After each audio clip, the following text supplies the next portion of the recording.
D'abord, on va commencer par se présenter. Donc, moi, c'est Margot Gourdal. Je suis responsable de programme au Fonds de recherche du Québec Nature et Technologie. Et dans le cadre du programme Impulsion, je suis responsable des appels agroalimentaires et énergie verte. Bonjour, je m'appelle Marion Kuhn, je suis responsable de programme au Fonds Société Culture et je m'occupe de l'appel éducation.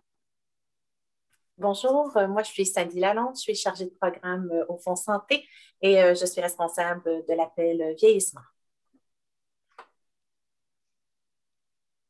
Donc aujourd'hui, d'abord pour commencer, on va vous donner le plan de la présentation. Donc on va commencer par rappeler les objectifs du programme qui est proposé par les 3 fonds de recherche, donc ce programme Impulsion. Puis on va détailler chacun des 4 appels à proposition. Ensuite, on passera sur le financement et les dépenses admissibles en vous rappelant aussi, en vous faisant une référence sur les règles générales communes. Après, on abordera la composition de l'équipe et les conditions d'admissibilité pour les co-chercheurs, co-chercheuses, chercheurs et chercheurs principaux. Ensuite, on passera un petit peu de temps sur le dégagement de la tâche d'enseignement. Ça, c'est pour les chercheurs et chercheuses de collège, donc les chercheurs et chercheuses de statut 3. Chacun des 3 fonds va vous présenter les spécificités liées à son appel. Après, on passera sur le formulaire de la demande, le choix du fonds, les documents qui sont demandés. Si un document n'est pas demandé, c'est qu'il ne faut pas l'insérer dans votre formulaire là, quand vous allez remplir votre demande sur FRQNet. Les critères d'évaluation qui sont communs aux 4 appels, donc pour les 3 fonds. On vous rappellera l'échéancier. Donc là, c'est un programme rapide. Là, donc l'échéancier, la date limite, on vous le rappellera tantôt, mais c'est le 29 avril à 16 h pour déposer vos demandes. Et enfin, la période de questions où là, on va pouvoir vous répondre à ce que vous aurez écrit tout au long de la présentation ou à ce moment-là. Et puis, nos adresses courriels vont être affichées à la fin aussi si vous voulez qu'on vous les rappelle.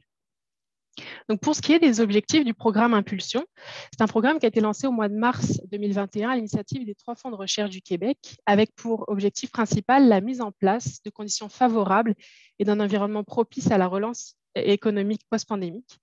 Les FRQ invitent la communauté scientifique à se mobiliser pour proposer des projets à déploiement rapide autour de 4 appels à propositions qui vont vous être détaillés dans un instant. On parle de communauté scientifique là, mais vous allez voir tout au long de la présentation que l'implication directe des milieux utilisateurs aussi est primordiale pour la réussite des projets qui sont déposés à ce programme court, là, avec des développements d'1 an. Les projets qui sont soutenus par le programme, donc les projets qui sont déposés, doivent investiguer une problématique de recherche qui est arrimée aux besoins du milieu utilisateur en mettant à profit l'état actuel des connaissances. Aussi, ces projets qui vont être déposés, ils doivent générer des résultats et des retombées à très court terme, prenant la forme de solutions concrètes que le milieu utilisateur va pouvoir s'approprier. Et on veut aussi que les projets qui sont déposés à chacun des appels créent une valeur ajoutée pour le Québec. On parle ici d'amélioration des processus, d'optimisation des ressources, d'amélioration du bien-être et de l'inclusion, de la valorisation de l'API, de la propriété intellectuelle et de la création ou du soutien d'emploi. Vous pouvez aussi lire attentivement les critères d'évaluation des projets pour bien cibler ce qui vous est demandé dans le cadre du programme. Donc, comme je vous le disais tantôt, il y a 4 domaines prioritaires pour les FRQ dans le cadre du programme Impulsion. C'est l'agroalimentaire, l'énergie verte. Ces 2 domaines-là vont être gérés par le Fonds de recherche du Québec Nature et Technologie. Éducation, qui est géré par le Fonds Société et Culture. Et vieillissement par le Fonds de recherche du Québec Santé. Donc, les liens menant vers les PDF respectifs des règles de programme vont être accessibles sur chacun des sites des règles. Là, vous pouvez accéder à l'un ou l'autre des sites, puis vous allez finir par tomber sur les règles. C'est les mêmes règles de programme pour chacun des appels, hormis tout ce qui concerne les thématiques et les champs qui sont ciblés, qui là, ça va différer. Donc, pour ce qui est de l'appel agroalimentaire, on vise principalement les thématiques qui sont affichées ici. Donc, le secteur bioalimentaire regroupe l'ensemble des activités liées à la production agricole, aux pêches, à la transformation des aliments, les aliments fonctionnels, etc. C'est un secteur qui est complexe et donc, encore une fois, la contribution des parties prenantes va être essentielle pour garantir des résultats rapides pour une économie alimentaire plus propre et plus autonome. Donc là, on parle d'autonomie alimentaire, par exemple, donc développer une résilience en matière de production, d'approvisionnement et de transformation et de distribution alimentaire. On parle aussi d'amorcer la transition vers la durabilité de l'agriculture en se concentrant sur un accès équitable des aliments sains et nutritifs, en réduisant notamment le gaspillage alimentaire. L'appel va aussi viser des projets d'innovation technologique, ce qui est primordial pour la production et la transformation alimentaire. On parle aussi de santé et de sécurité au travail dans le cadre de l'agroalimentaire, puis de la réduction des gaz à effet de serre sur l'ensemble de la chaîne de production, donc de la production à la transformation. Ça, c'est le premier appel qui est géré par le FRQNT. Pour le second, c'est l'appel énergie verte. Donc, les thématiques de recherche priorisées sont encore une fois affichées à votre écran. Dans le contexte de l'appel énergie verte, l'innovation énergétique, cet appel a été créé parce que l'innovation énergétique est primordiale pour améliorer les performances des technologies existantes, réduire les coûts et faire la transition vers de nouvelles énergies propres qui vont répondre aux défis au secteur difficile à décarboner. Donc, on vise l'hydrogène verte, c'est priorisé, la bioénergie, le stockage énergétique ou l'énergie circulaire. Les connexions entre la recherche, l'industrie et les milieux utilisateurs sont importantes dans le cadre de cet appel aussi pour s'assurer de l'adéquation entre les nouvelles technologies et leur application future. Je vais passer la parole à ma collègue pour l'appel FRQST. L'appel éducation est donc géré par le Fonds Société Culture et vise à atténuer les impacts de la pandémie sur la communauté étudiante mise à dure épreuve par cette pandémie qui se prolonge. Et dans le contexte de relance économique, qui est celui de l'appel, c'est le lien fragilisé entre éducation et emploi qui est au centre de l'intérêt. Et pour cette raison, le seul champ ciblé par l'appel éducation est celui de l'éducation supérieure, donc niveau collégial et universitaire. L'appel éducation du programme Impulsion invite les chercheurs et chercheuses à poursuivre une double démarche, documenter l'état de la situation au Québec, si possible en incluant un recensement des expériences vécues en dehors du Québec, et proposer des perspectives et des pistes de solutions concrètes de manière à atténuer les impacts de la sur la communauté étudiante décrite dans l'appel. Deux besoins de connaissances et de solutions se dégagent plus particulièrement et forment donc le cadre dans lequel devront s'inscrire les projets. Des projets qui peuvent d'ailleurs adopter une approche plus macro, plus micro, pour répondre à l'un des besoins, soit d'un côté les impacts sur la communauté étudiante, en particulier sur les cheminements et cursus étudiants et l'insertion professionnelle des étudiantes et étudiants, et de l'autre, les impacts sur l'employabilité des étudiantes et étudiants, en particulier l'évolution de l'offre et de la demande de personnes diplômées, deux aspects qui devront être mis en relation dans le cadre de cet appel. Voilà, je passe la parole à ma collègue Sandy Lalonde du Fonds Santé. Les personnes âgées ont été plus durement touchées que d'autres groupes démographiques durant la pandémie. Cet appel à proposition a donc comme objectif principal de répondre rapidement à des enjeux de société et de santé en lien avec le vieillissement et les personnes âgées. L'appel comprend deux thématiques. La première est l'efficience du système de soins. Et par cela, nous entendons les meilleures pratiques pour la prestation des soins à domicile et de longue durée en temps de pandémie, le rehaussement de la collaboration interprofessionnelle dans les soins et services offerts aux personnes aînées, les pratiques et approches novatrices développées en contexte d'urgence pandémique, donc la mise à l'échelle dans le réseau de la santé et des services sociaux, ainsi que dans les résidences pour aînés et soins de longue durée. La seconde thématique concerne les solutions aux impacts directs de la COVID sur la santé des aînés, ce qui inclut la mitigation des effets du confinement des personnes âgées pour le maintien de l'autonomie et les pistes de solutions pour le bien-être des personnes âgées, pour le maintien de la mobilité, pour la qualité de vie et l'espérance de vie, pour contrer l'isolement social et l'amélioration de la santé mentale, également les facteurs de vulnérabilité physique, psychologique des personnes aînées et l'importance de la socialisation en contexte COVID et post-COVID-19 et également les moyens d'atténuer leurs impacts, ainsi que l'aménagement et la gestion des milieux de vie des personnes aînées afin de garantir leur bien-être physique et mental, ainsi que leur sécurité. Les résultats de ces recherches permettront d'éviter que certains écueils provoqués par cette situation d'urgence ne se reproduisent à nouveau, notamment par l'identification des problématiques et la mise en place des solutions concrètes, adaptées et durables, et ce, tant au niveau de l'amélioration du bien-être des personnes aînées, de leur autonomie, de l'offre de soins et de services, des avancements technologiques et des innovations sociales. Le programme Impulsion, c'est une enveloppe de 2 millions de dollars pour les 4 appels à projets. Ce sont un maximum de 5 projets par volet qui seront financés. Le montant maximum par subvention est de 100 000 dollars, incluant les FIR pour les établissements universitaires. Pour plus d'informations concernant les FIR vous seront offertes lors de l'explication des dépenses admissibles. Notez également que la durée des projets financés est d'une année seulement, et ce, sans possibilité de prolongation. Les dépenses admissibles dans le cadre de ce programme sont répertoriées à la section 8 des règles générales communes.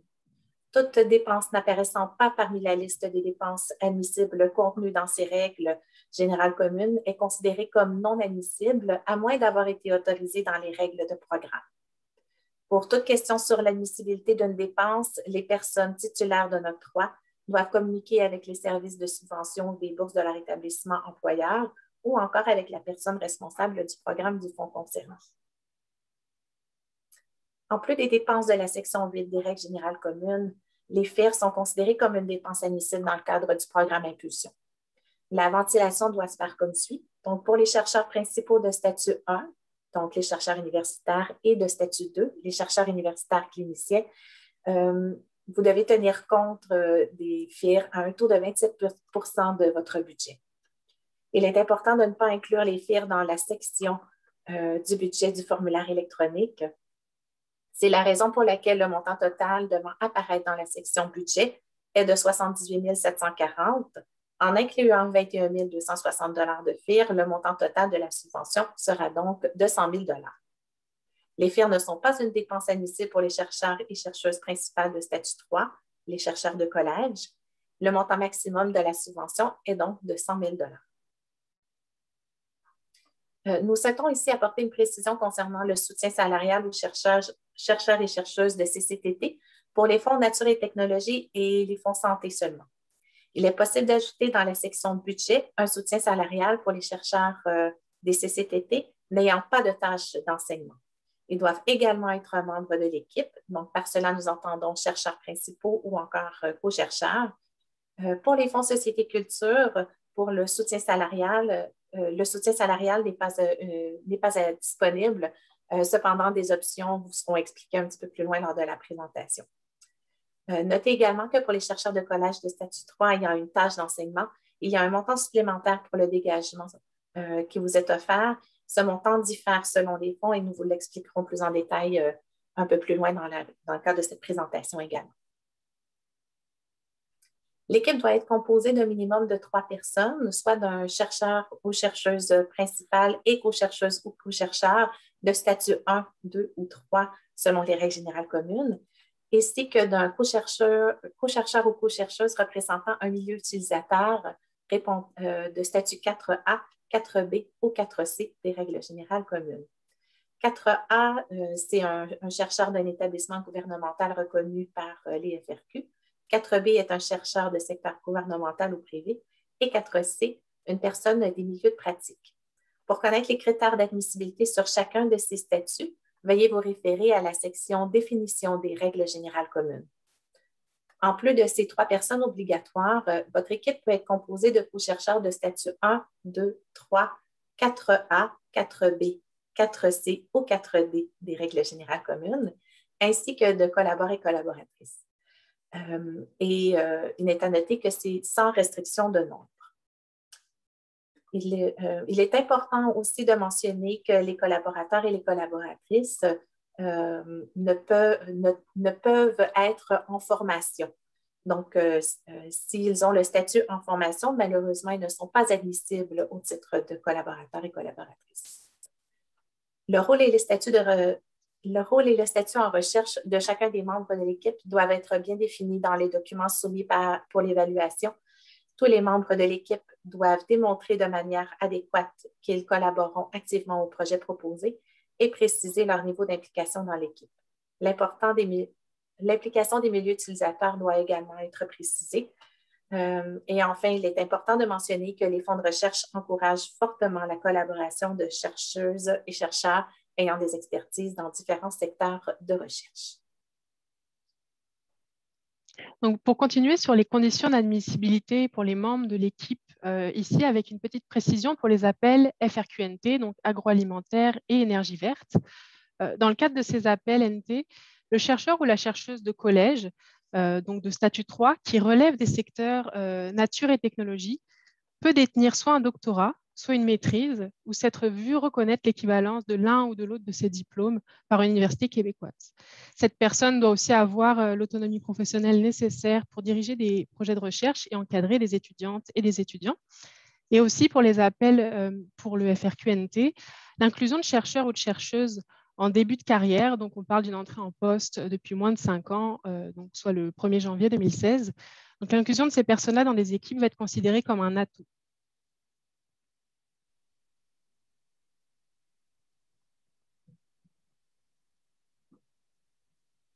J'enchaîne avec les conditions générales d'admissibilité, les conditions qui s'appliquent donc aux 4 appels.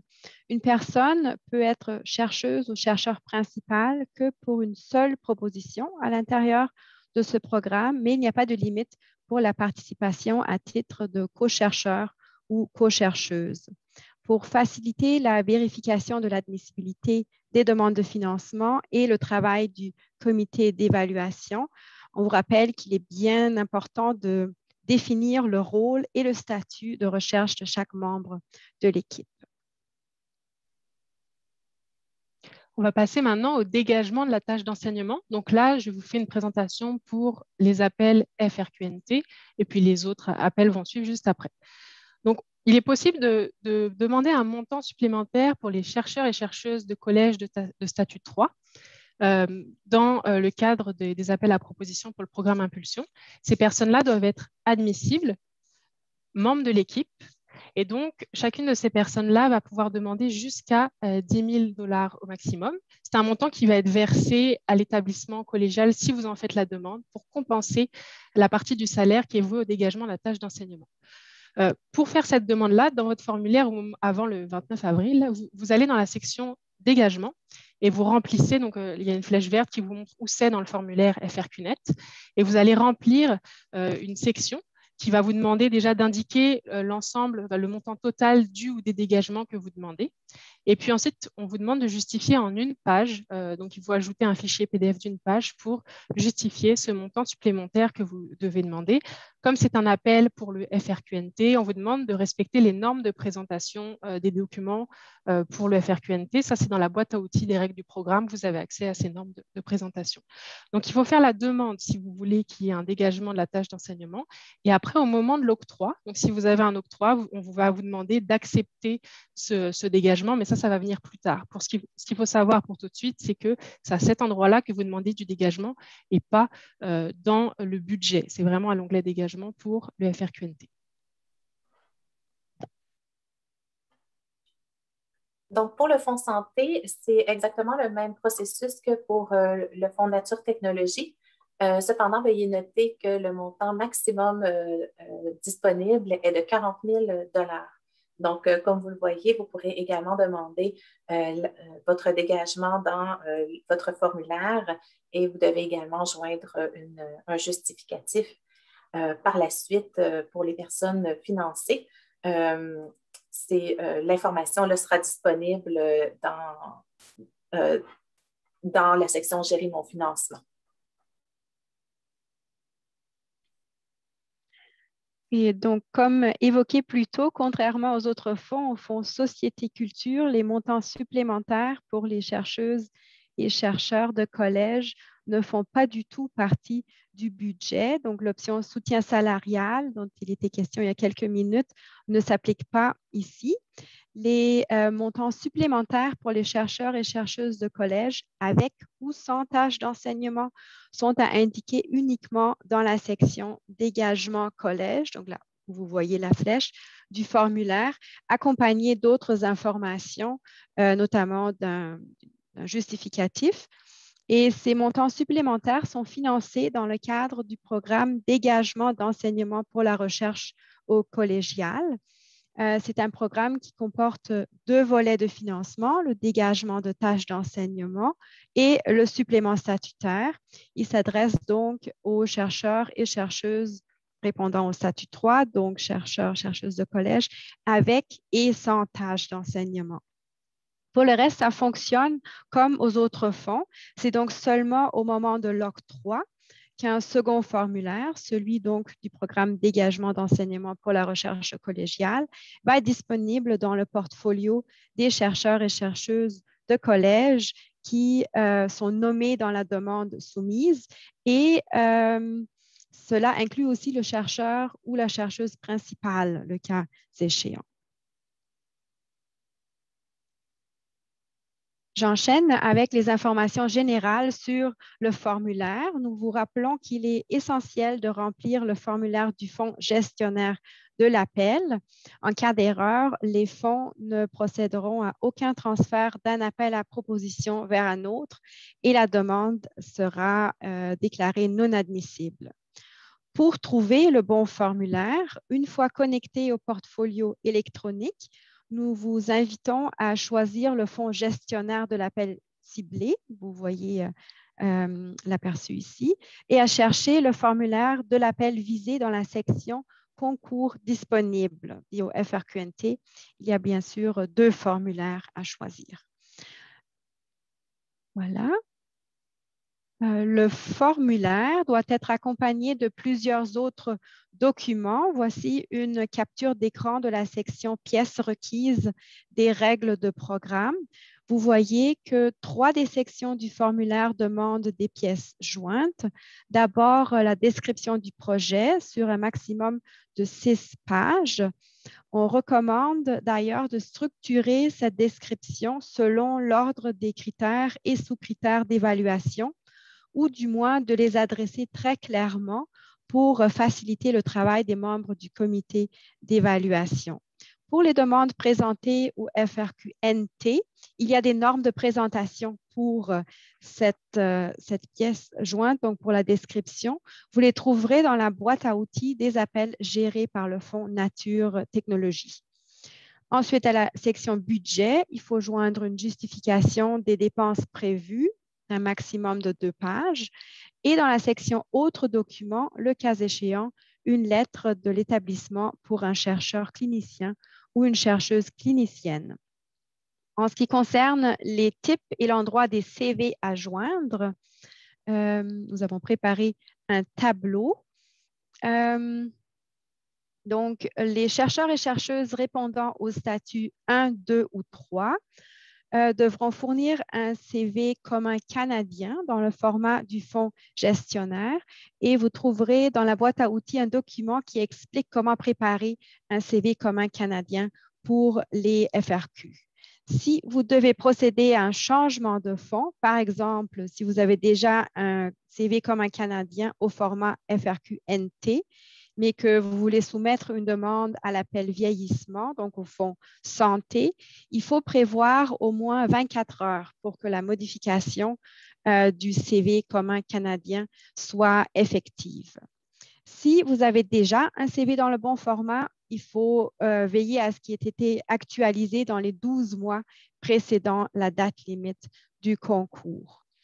Les chercheurs et chercheuses de statut 1, 2 et 3 toujours doivent aussi soumettre le fichier des contributions détaillées, et ce dans le format de l'un des 3 fonds. Et nous vous invitons à prendre connaissance des normes de présentation pour ce fichier des contributions détaillées dans la boîte à outils dans l'un des 3 fonds.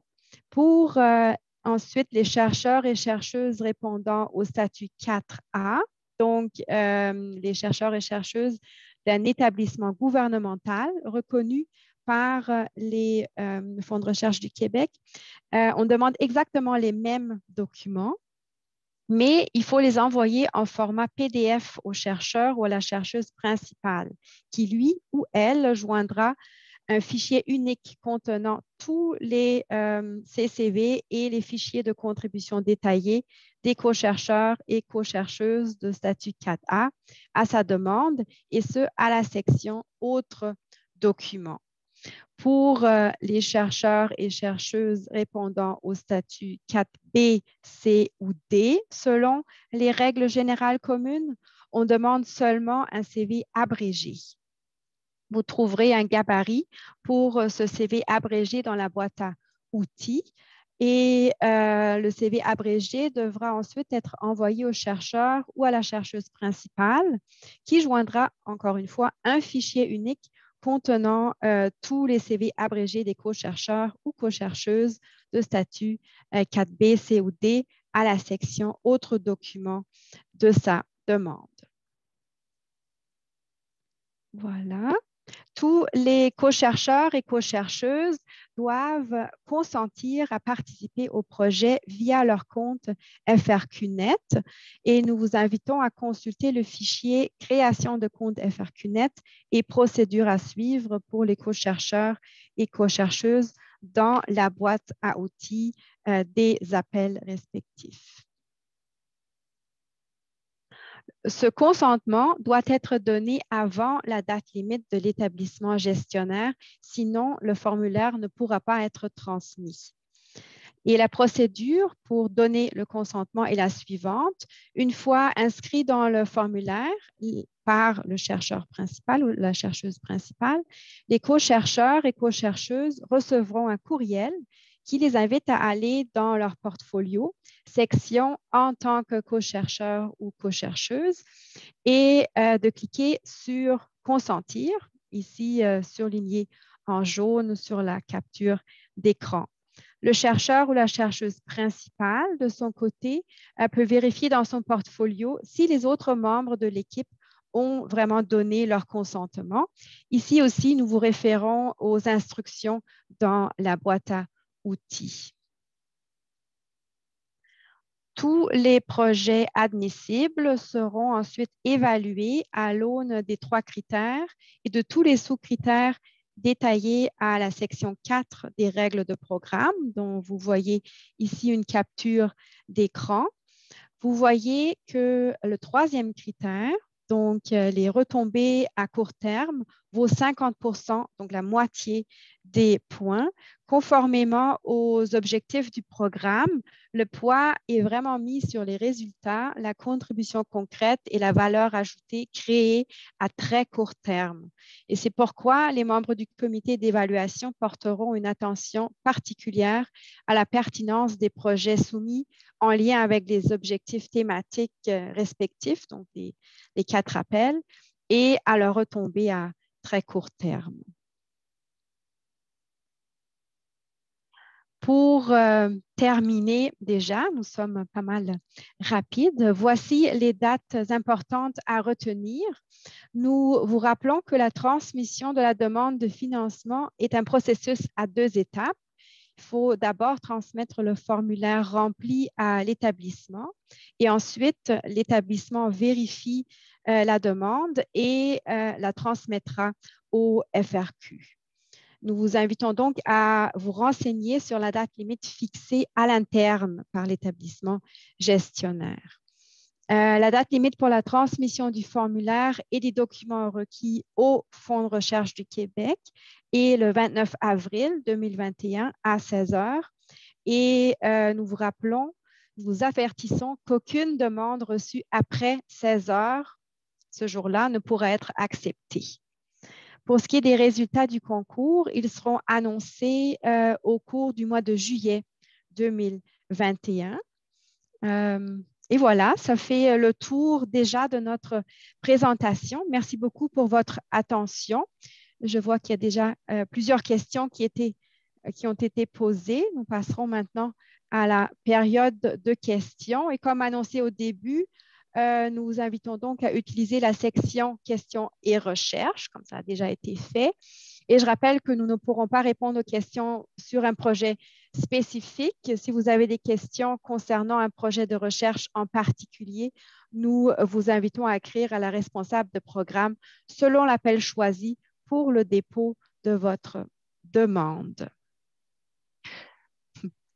Donc, ça fait le tour. C'est vrai qu'on a été rapide. Il faut qu'on va avoir un petit peu plus de temps pour les questions. J'ai vu qu'il y a une question qui revenait plusieurs fois sur est-ce qu'on allait partager la présentation. Donc, on vous a dit en début de présentation que l'enregistrement serait accessible, mais je vais voir si c'est possible de reprendre la liste des inscrits et de vous envoyer une version PDF de la présentation. Je pense que ça devrait être possible. On va essayer de le faire là. Dans la mesure du possible, on va le faire. Fait que ça répond, je pense, à la question de plusieurs personnes. Puis, avant de lire les autres questions, il y en a 3 déjà qui ont été répondues. Je vais les lire pour le bénéfice de tous, au cas où vous n'auriez pas vu ces réponses-là. Donc, il y a quelqu'un qui nous demandait, pourriez-vous nous expliquer plus les statuts 1, 2, 3? Donc, en fait, les statuts en recherche 1, 2, 3, 4, A, B, C et D, c'est détaillé dans les règles générales communes. Donc, dans la section Q et R, vous devriez avoir accès, je pense, à ma réponse avec un lien vers les règles générales communes. Donc, c'est à partir de la page 5. Vous avez vraiment le détail de chacun de ces statuts. À noter, comme on vous l'a dit pendant la présentation, que pour les appels FRQNT, dont avec les chercheurs relevant des statuts FRQNT, là, on autorise la maîtrise. Donc, c'est la seule dérogation au statut écrit dans les règles générales communes, mais pour le reste, c'est vraiment ce qui est écrit dans les règles générales communes. La seconde question qui a été répondue pendant la présentation, c'est est-ce qu'un étudiant au doctorat pourrait être collaborateur? En fait, dans les règles de programme, on spécifie que les collaborateurs et collaboratrices ne peuvent pas répondre au statut en formation tel que défini dans les RGC, donc autrement dit, ne peuvent pas être des étudiants et des étudiantes. Donc la réponse, c'est non. Et il y avait une autre question qui avait été répondue. Est-ce que le chercheur de statut 3 peut détenir une maîtrise? Car dans les RGC, le statut 3 doit détenir un doctorat. Donc, c'est ce que je vous disais tantôt, c'est vraiment pour le chercheur, la chercheuse de statut 3, relevant des appels FRQNT et appliquant à l'un des appels FRQNT, agroalimentaire, énergie verte, cette personne peut détenir un doctorat ou une maîtrise. Ce n'est pas le cas pour les autres fonds de recherche. Donc, sinon, il y avait donc la question, est-ce que la présentation sera disponible? Ça, c'est fait. Donc là, je pense que ça s'adresse pour les besoins. Est-ce nécessaire que le projet couvre tous les aspects en lien avec le besoin 1? Ça s'adresse à l'un de vos appels, je pense. Oui, ça s'adresse à l'appel éducation, je pense. Donc, la question est pour les besoins, est-ce nécessaire que le projet couvre tous les aspects en lien avec le besoin 1, c'est-à-dire toucher les cheminements et les cursus étudiants ainsi que l'insertion professionnelle, ou si le projet touche à l'un de ces aspects, cheminement ou insertion, ce serait suffisant. Oui, les besoins évoqués, décrits dans les règles de programme se veulent un cadre dans lequel doivent s'inscrire vos projets, mais vous pouvez adopter une approche plus macro, plus micro. C'est à vous de choisir en gardant bien sûr en tête la compétitivité de votre projet par rapport à d'autres projets qui seront présentés. J'espère que ça répond à la question. Ensuite, on peut passer à le financement des chercheurs de CCTT est autorisé dans le FRQS et le FRQNT. Sandy, veux-tu compléter pour le FRQS? Oui, en fait, le financement est accepté pour les chercheurs de CCTT. En fait, comme on l'a expliqué, il y a le soutien salarial qui est disponible pour les fonds nature, technologie et santé. Et c'est différent là, pour société culture. Je pourrais peut-être remettre la diapositive qu'on parlait.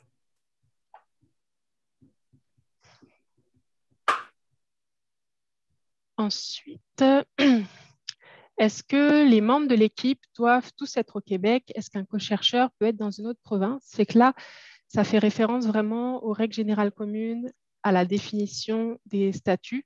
En fait, quand vous regardez les règles générales communes, par exemple, pour un statut 1, c'est un chercheur ou une chercheuse universitaire qui est rémunéré pour un poste dans un établissement reconnu par le FRQ pour gérer du financement. Donc, c'est des établissements du Québec.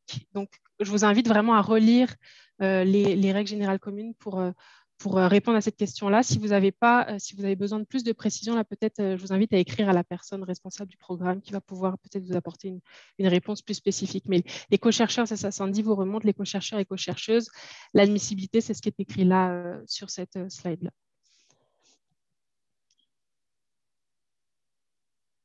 Alors, pour le volet éducation, pourrions-nous proposer un projet portant sur des sous-groupes?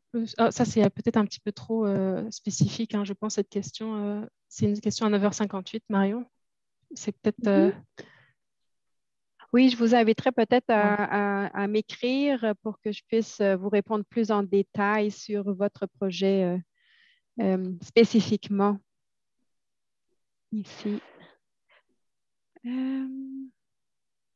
On a une question sur la composition de l'équipe, si la présence de chercheurs collégiaux donne plus de points à l'évaluation. Là, on peut vous dire, si on revient aux critères d'évaluation, c'est vraiment les seuls critères qui comptent ici.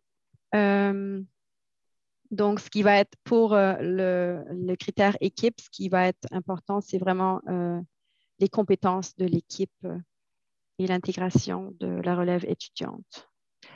J'ai une autre question. Oh, pardon, excuse-moi.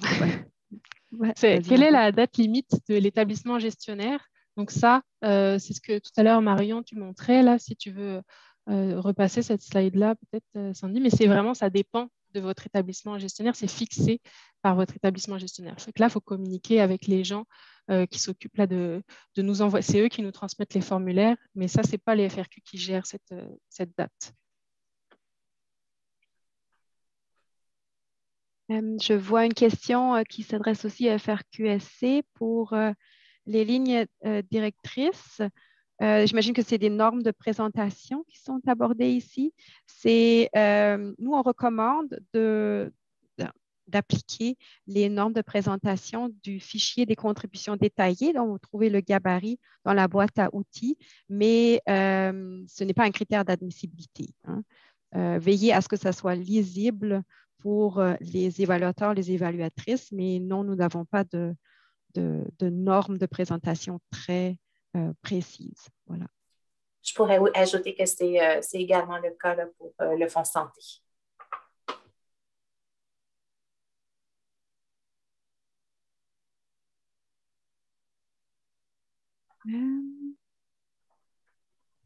L'annonce est en juillet, mais les fonds seraient disponibles à quel moment? Demande une personne.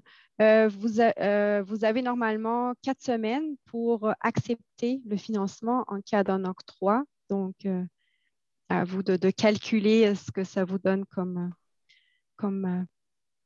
période de disponibilité.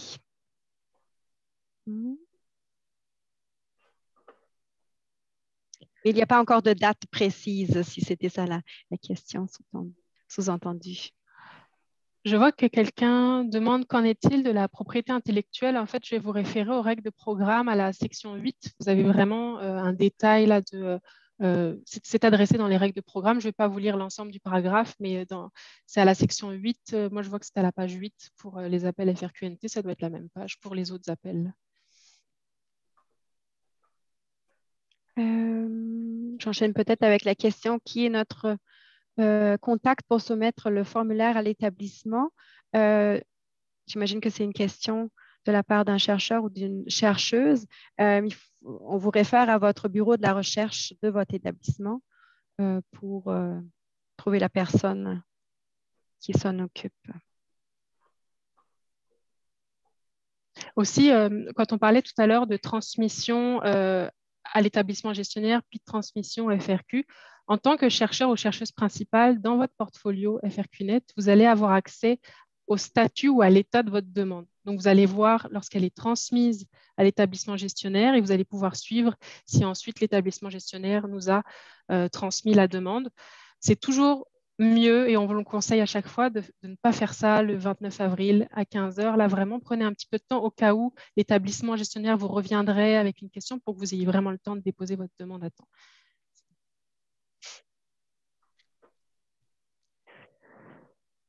Nous avons également une question concernant comment seront formés les comités d'évaluation. Est-ce qu'il s'agira d'évaluateurs au Québec ou à l'international? En fait, on cherche des experts qui vont être en mesure d'évaluer adéquatement les demandes et qui seront exempts de conflits d'intérêts. Donc, étant donné que le Québec est très représenté là, dans ces demandes-ci, actuellement, on recherche beaucoup plus des chercheurs à l'externe, étant donné que les conflits d'intérêts risquent d'être assez élevés si on recrute au Québec. Il y a une question pour les projets développés par les CCTT. Est-ce que la participation d'enseignants est obligatoire? Donc, ce qui est obligatoire, c'est ce que Sandy vous montrait tout à l'heure, c'est la composition de l'équipe avec les 3 personnes minimales. Donc, on parle d'un chercheur ou d'une chercheuse principale de statut 1, 2, 3. Donc, ça peut être chercheur, chercheuse clinicienne, par exemple. Un co-chercheur ou une co-chercheuse, pareil, de statut 1, 2, 3. Chercheur, chercheuse universitaire, par exemple. Et un co-chercheur représentant du milieu utilisateur. Donc, ça, c'est les statuts 4A. B, C ou D. Je vais vous lire les intitulés des statuts 4A, B, C ou D dans quelques secondes. Donc 4A, c'est un chercheur d'un établissement gouvernemental reconnu par les FRQ. La liste des établissements gouvernementaux reconnus par les FRQ pour gérer du financement, il y a une liste en ligne. Là, si vous tapez établissements reconnus par les FRQ pour gérer des octrois, vous allez avoir une liste des établissements qu'on vise ici. Et donc, le statut 4A, c'est le chercheur d'établissement gouvernemental reconnu par les FRQ qui détient un doctorat et qui est rémunéré pour un poste régulier de chercheur dans un établissement gouvernemental reconnu par les FRQ. C'est ça le statut 4A. Pour le 4B, c'est le chercheur ou la chercheuse gouvernementale ou privée. Et pour je vais le répéter parce que j'ai ma langue à fourcher, le 4B, c'est le chercheur ou la chercheuse du secteur gouvernemental ou privé. Et le 4C, c'est les personnes de milieu de pratique. Donc là, c'est une personne dont la contribution au projet ou à la programmation repose sur ses compétences et ses connaissances pratiques et non sur son expertise en recherche. La personne, elle est employée par une organisation québécoise et ses compétences et ses connaissances peuvent être diverses et vous allez les mettre en valeur dans les CV là, des co-chercheurs et des co-chercheuses. On avait également une question concernant la reconnaissance des statuts 4C et 4D. Donc, tu viens de mentionner le statut 4C. Peut-être tu pourrais donner un peu plus de détails là, concernant le statut 4D? Ben oui, je vais vous le lire aussi. Le 4D, c'est une personne, c'est artiste, personne dont la contribution au projet repose sur ses compétences en création ou en interprétation d'œuvres, lesquelles sont reconnues par ses pairs et mises à profit dans un contexte professionnel. Elle travaille à son compte, est domiciliée au Québec ou travaille pour une organisation québécoise. Donc, on pourrait ajouter que pour le statut 4D, ce serait une 4e personne qui s'ajouterait à l'équipe parce que le statut 4D ne peut être chercheur ou co-chercheur. Je fais une mention aussi, là, je n'ai pas vu de questions à ce sujet-là, mais pour les co-chercheurs, je pense aux co-chercheurs 4C qui vont être membres de l'équipe obligatoire, par exemple. Là, si vous mettez un 4C, parfois leur établissement d'emploi n'est pas dans la liste des FRQ, puisqu'on a plus l'habitude d'avoir affaire à des universités, des collèges, des CCTT, etc. Donc, on vous invite à mettre ces personnes-là. Donc, dans le formulaire, vous allez voir, c'est dans la section autres co-chercheurs. Et faites-le un petit peu en avance parce que, comme elle vous expliquait Marion tout à l'heure, il va falloir créer peut-être un compte FRQNet pour cette personne-là. Ce n'est pas long, mais il va falloir qu'il y ait une adresse courriel associée à son compte FRQNet, que peut-être on fasse une demande d'ajouter un établissement parce qu'il n'est pas dans nos listes. Donc, faites ça un petit peu en avance pour qu'on ait le temps de faire tout de façon, d'une bonne façon, en temps et en heure. Voilà. On a aussi une question concernant le membre de statut 4D. Est-ce qu'il peut être rémunéré avec le budget ou les fonds? Alors, je vous invite à regarder les dépenses admissibles. Normalement, le salaire de chercheur ou chercheur ne peut être, n'est pas concerné, n'est pas une dépense admissible. Donc, les informations qu'on vous a données, c'est concernant spécifiquement la composition de l'équipe et non concernant le budget. C'est ça, c'est spécifiquement écrit. La rémunération des chercheurs et chercheuses, des co-chercheurs et co-chercheuses, n'est pas une dépense admissible dans les RGC. C'est à la page 43.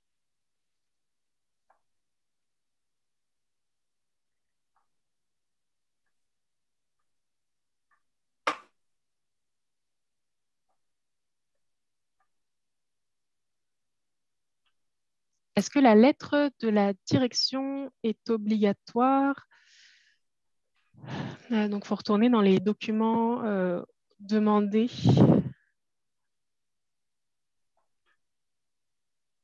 Voilà. Donc là, ça, c'est le cas échéant. Vous voyez à la fin de la ligne, là, c'est écrit le cas échéant. Donc, si ça ne s'applique pas à votre cas, on ne vous le demandera pas. Donc, la lettre de la direction, c'est seulement si vous avez un chercheur clinicien dans votre équipe.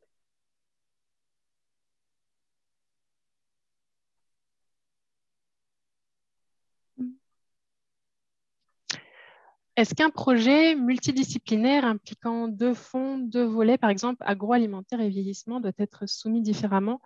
En fait, on vous le disait tantôt, là, un chercheur ou une chercheuse principale ne peut faire partie que d'une équipe.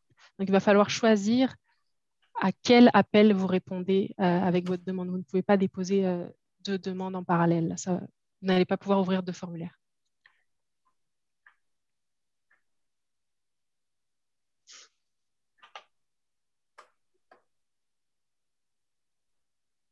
On Il y a a une une question question pour... pour... Vas-y, Vas-y. Marie. Donc, il y a une question. Pouvez-vous nous en dire plus sur la première étape formulaire à l'établissement? Je ne suis pas 100% sûre de bien comprendre la question, mais donc, c'était pour vous rappeler qu'il y a deux étapes. Donc, quand vous, en tant que chercheur, chercheuse, vous cliquez sur soumettre, ce n'est pas soumis au FRQ, c'est soumis à votre établissement gestionnaire que vous avez inscrit dans votre formulaire et c'est eux donc normalement au bureau de la recherche, qui vont acheminer plus tard la demande au FRQ après une vérification. Voilà, donc c'est important de respecter la date limite de l'établissement que nous ne pouvons pas vous communiquer parce que c'est vraiment l'établissement gestionnaire qui fixe cette date limite à l'interne. On pourrait aussi ajouter que c'est possible pour le chercheur principal de vérifier si le formulaire a bien été transmis au FRQ. Le statut de la demande sera indiqué là, comme tel là, dans le portfolio.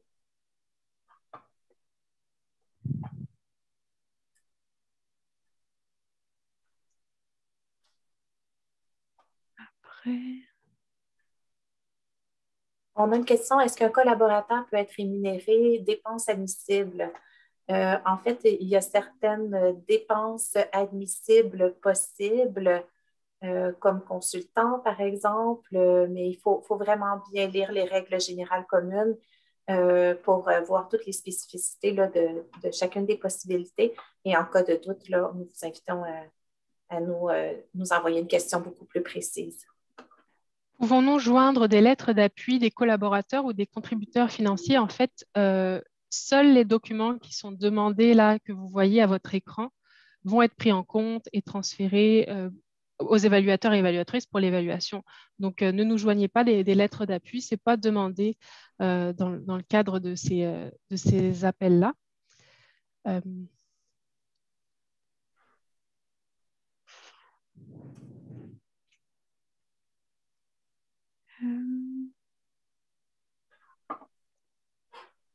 Et pour poursuivre, parce que je vois que quelqu'un d'autre a posé une question un petit peu dans la même veine, là, pour les appels à projets FRQNT, une contribution financière du collaborateur industriel est généralement mieux accueillie. Est-ce que c'est le cas dans cet appel?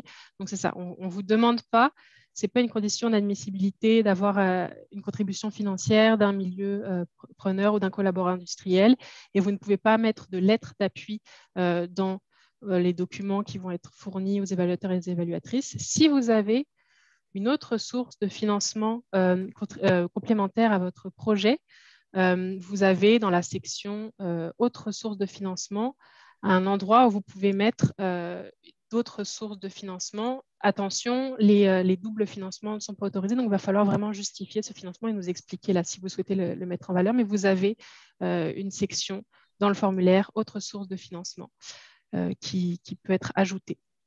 Si l'intitulé, c'est si vous disposez déjà d'un financement pour ce même projet, justifiez, expliquez clairement la complémentarité ou les recoupements possibles des diverses sources de financement. Donc, vous avez un endroit Mais par contre, ne nous fournissez pas l'aide d'appui, ce n'est pas demandé.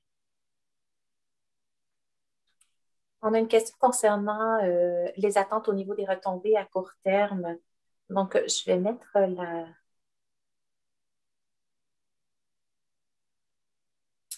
Donc, en fait, on a les... ce sont des informations qui étaient contenues notamment dans les règles de programme. Donc, les retombées à court terme, en fait, euh, on parle de retombées à court terme pour des retombées directes pendant le projet ou post-projet, ou encore des retombées indirectes. Court terme parce que le projet est d'un an, donc on veut que les résultats là, soient disponibles au bout du projet. Comme mentionné, il n'y a également pas de possibilité là, de prolongation. Donc, c'est vraiment un projet sur une très courte période avec des retombées très rapides et pour la mise en application également là, de ce projet-là rapidement. J'ai une question aussi. Je pense que vous m'avez envoyé un courriel hier. Je n'ai pas eu le temps de répondre encore. Je vais répondre maintenant. Est-ce que les références reliées à la description du projet peuvent être envoyées dans la section Autres documents ou doivent-elles être intégrées dans le document de 6 pages? En fait, c'est dans le document de 6 pages puisqu'on n'autorise pas d'autres documents qui n'est pas demandé. Donc, intégrez vos références dans la description du projet. On a une question concernant les milieux utilisateurs. Donc, en fait, malheureusement, on n'a pas de précision là, concernant le fonds concerné par la question. J'inviterais la personne à contacter le responsable du programme sur lequel elle souhaite appliquer parce que les milieux utilisateurs vont différer là, d'un fonds à l'autre. Par exemple, au fonds santé, le milieu utilisateur pourrait être, par exemple, les hôpitaux, les centres de recherche, les CHSLD, les RPA, des soins de longue durée. Donc, ça dépend vraiment de la nature de votre projet et du fonds là, dans lequel vous déposez votre demande. FRQNT, est-ce qu'il y a un maximum de dégagement des chercheurs et des chercheuses de collège? Je ne sais pas si il y a je pense que vous parlez du montant là, sinon reposez-moi la question par courriel, mais c'est 10 000 $ par personne admissible, membre de l'équipe, que vous pouvez demander.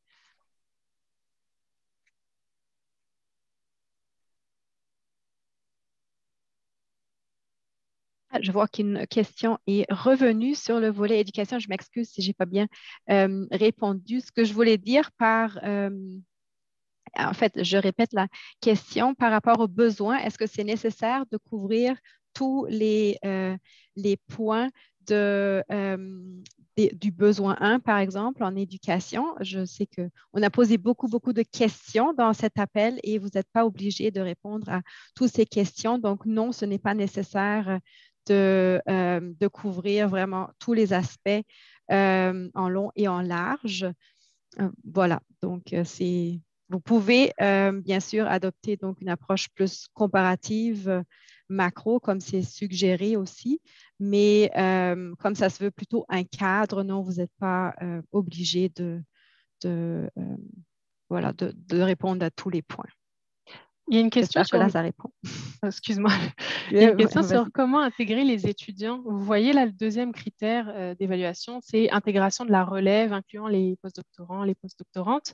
Donc, il faut intégrer des étudiants et des étudiantes. Dans les règles générales communes, là, à la section 8, vous avez les dépenses admissibles. Là, vous avez des bourses, tout ça. Là, c'est inclus dans les dépenses admissibles. Donc, dans votre budget, on vous invite à intégrer les étudiants de cette façon-là. Là, je ne sais pas si c'était l'objet de votre question, là, mais on encourage fortement la relève étudiante. C'est ça. C'est seulement qu'ils ne peuvent pas faire partie de la composition de l'équipe officielle, mais ils peuvent faire partie parmi les co-chercheurs et les collaborateurs, mais ils peuvent faire partie du projet.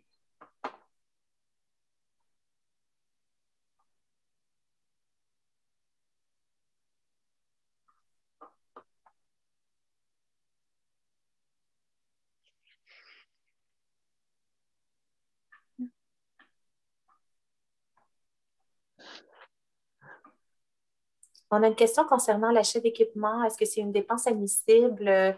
Et si oui, combien? En fait, je vous invite à aller voir la section 8 là, dans les dépenses admissibles.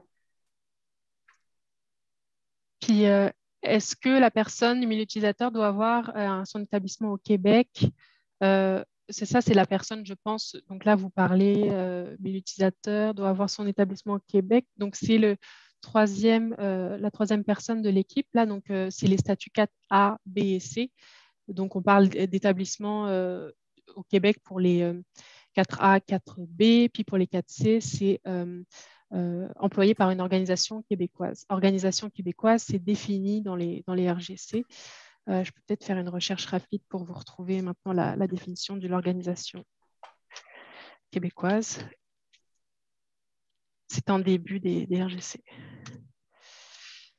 Donc, c'est organisation exerçant au Québec des activités en lien avec le financement proposé et en mesure de démontrer sa capacité d'exploiter les résultats de recherche. Donc, vous pouvez aller relire cette définition-là si vous le souhaitez.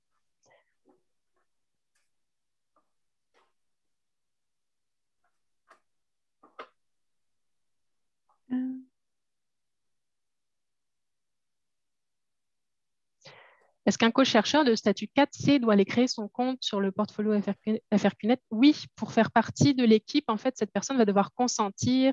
Donc, pour consentir, il va falloir qu'elle ait un portfolio, une adresse reliée à un compte FRQNet. C'est une procédure assez courte, là, mais on vous a mis dans la boîte à outils. Là, vous avez un bout de la boîte à outils dans l'écran. Là, c'est la section grise. Sur chacun de nos 3 appels, vous avez la procédure, là, comment se créer un compte FRQNet. Fait que vous devriez y arriver là pour créer ce compte-là. Si vous voulez un co-chercheur ou une co-chercheuse, cette personne doit avoir un compte FRQNet. Et si jamais vous avez des problèmes d'ordre technique, n'hésitez pas à nous écrire non plus, bien sûr.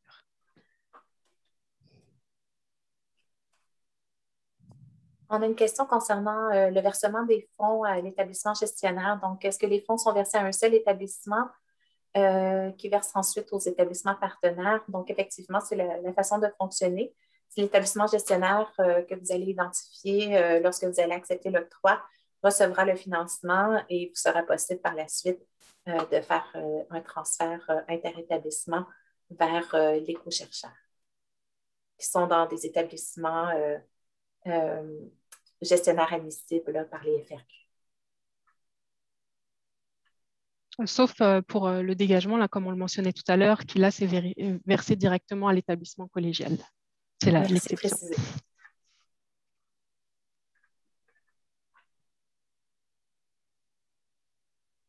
Il y a une question sur est-ce qu'il y aura un autre programme pour la formation professionnelle?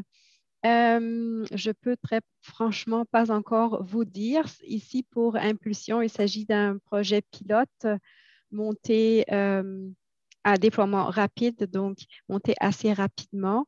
Et le volet éducation s'adresse effectivement uniquement au niveau éducation collégiale et universitaire pour compléter en quelque sorte les autres initiatives du Fonds Société Culture, notamment la Cherche réseau de recherche sur la jeunesse. Mais je peux juste vous dire de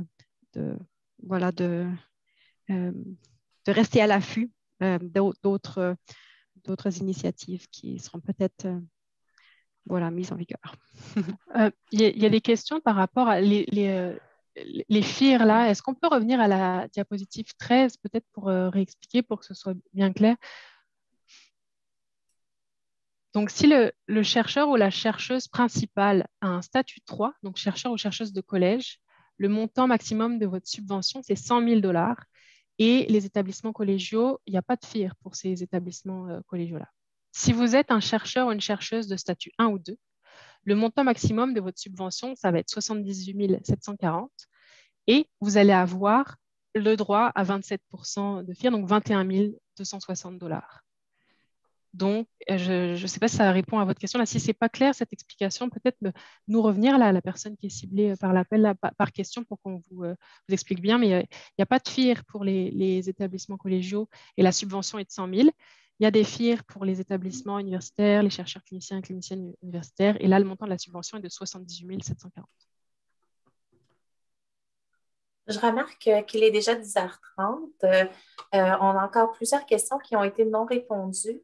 Par contre, je remarque qu'il y a quand même beaucoup de questions qui sont peut-être un peu spécifiques, ça sera difficile peut-être de répondre dans le cadre de ce webinaire.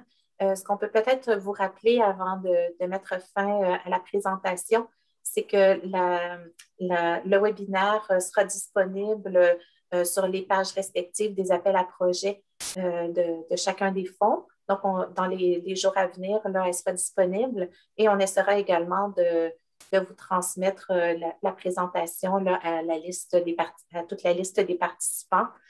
Si nous n'avons pas eu le temps de répondre à votre question ou encore si on a sauté votre question, c'est peut-être parce qu'elle était trop spécifique. Donc, on vous invite à contacter Marco Gourdal. On va remettre donc, pour le fonds NT, Marco Gourdal, et pour le volet éducation, Marion, et pour le volet vieillissement, donc vous pouvez me contacter. Donc, envoyez-nous vos questions directement et on y répondra là, dans les prochains jours. On fera notre mieux là, pour vous répondre très rapidement. On vous invite également à aller voir les statuts, les définitions des statuts des chercheurs dans les règles générales communes. On avait encore beaucoup de questions là, concernant cette section-là. Donc, prenez le temps de lire et de voir aussi avec chacun là, de vos chercheurs, co-chercheurs, s'ils correspondent ou non à l'un de ces statuts. Et si vous avez des questions, n'hésitez pas à nous contacter. On avait également plusieurs questions concernant les dépenses admissibles, donc peut-être revoir la liste des dépenses admissibles, la section 8 des règles générales communes.